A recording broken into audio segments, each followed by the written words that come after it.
Yeah, and let's talk about some voters that are picking Trump. Staying with the House, there's a big thing right now about House redistricting, especially in Okay. Texas. Texas kicked it off, and now all the blue state governors that want to run for president are talking about doing it in there, especially California, which they can't legally do it, folks. Ignore it. That ain't happening. Yeah. The Texas one, though, I think everybody's missing the story. There's been some reporting on it, but the overarching narrative is missing it is the districts they want to redraw are the ones that went Hispanic voters went for Trump. Yes. That's what they're looking. They're actually going to carve up already deep red districts based on those new demographics. But now, to be fair, there's data on this. The Rio Grande Valley, Houston, the areas north of that. Like, there's a lot of data that says, yeah, this is a real thing. It's going. San The Antonio. other, yeah, San Antonio is a great one, a town I know very well. The problem is the data set is all they're turning out for Trump in national elections, and they're still pretty across the board on local, state, those kind of elections. So, is there any talk of maybe we're getting over our skis on this a little bit? The Democrats got themselves burned real hard on demographics as destiny. And now there seems to be a strand of the GOP that's fallen right in line with that same theory. Like, oh, we'll just redraw for this demographic that went hard for Trump. Trump's not going to be on the ballot going forward. Or is there anybody trying to put the brakes on this thing, or are they just going to go full speed ahead on it? Some folks like Ted Cruz, he spoke at an event a few weeks ago, and he basically just said, be careful, because if you, I mean, the flip side. So for we talk, I've written a lot about Hispanic voters and Trump. And with the Republican Party as a whole, what you're seeing now is Trump is actually reversing those gains with Hispanics right now, not just because of immigration, though that's a big part of it. But Mike Madrid, former Republican strategist, has pointed out that even when he started to break with Hispanics when the tariffs hit, because guess who gets most of their paycheck eaten up? It's working class voters, and Hispanics are largely working class voters. So the point is that you don't want to. You want to, when you do these kind of mid-decade redistricting things. And remember, this came back and bit Republicans in the tail when they did this mid 2000s when during the Bush era.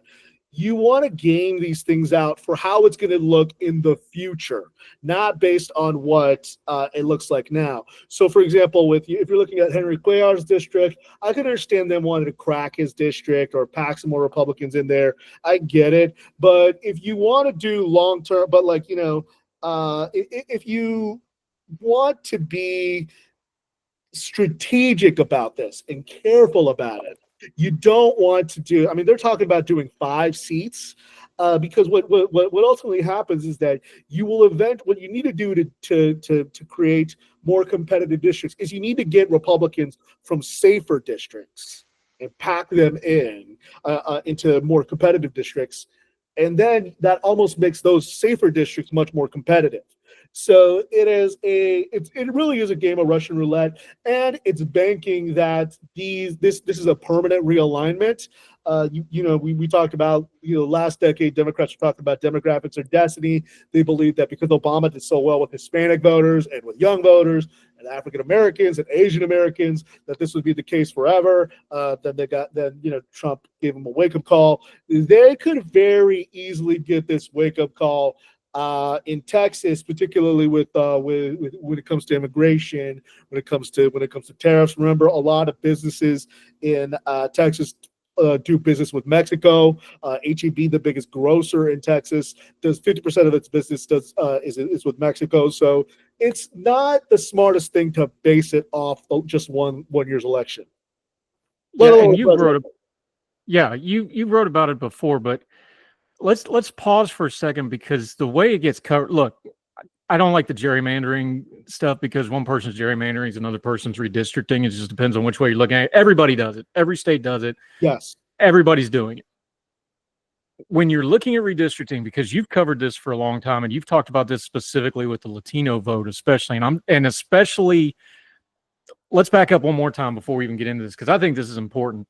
What's happening in Texas, especially in the Southwest and places like the Rio Grande Valley, we're not talking about immigrants, because a lot of people are lumping them up. We're talking about second, third generation, and those are the groups that the voting demographics are changing because they're moving into the middle class. They're moving into the working class.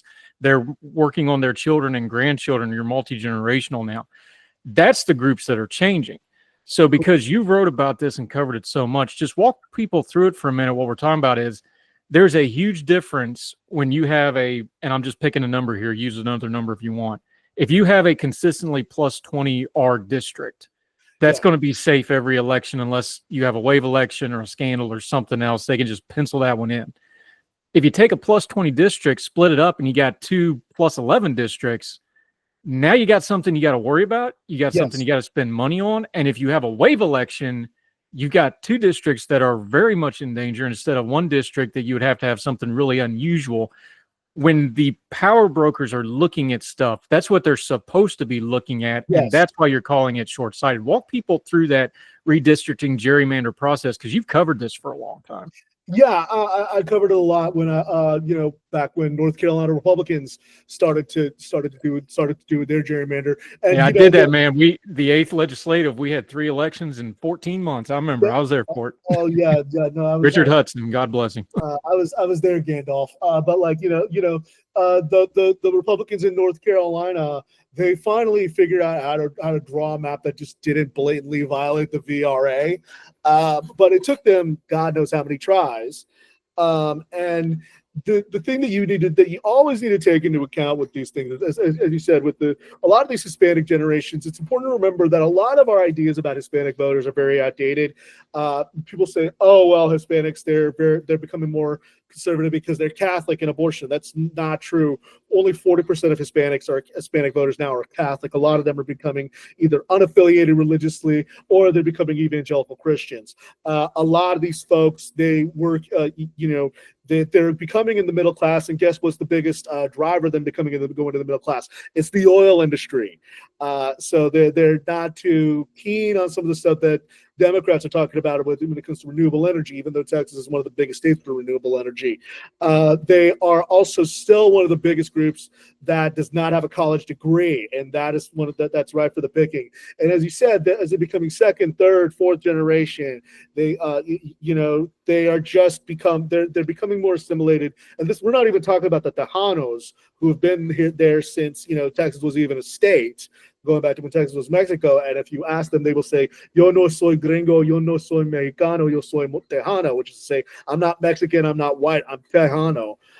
So they're just becoming more conservative for a lot of other reasons than just Trump. Trump capitalized on it, and he kind of cracked the code. But also, these swings can go back just as quickly. These kind of wild swings, the pendulum can go back as much as it goes the other way. And as you said, when you crack a district, and let's say there's an R plus 20 district, as you said, and now you put some of those voters into maybe an R plus 1 or a D plus 1 or 2 district, you now have, if you're Speaker Johnson, you now have to spend more money on those districts. You have to spend more capital. You have to get more TV ads up. You got to get donors to open up the wallet a little bit more.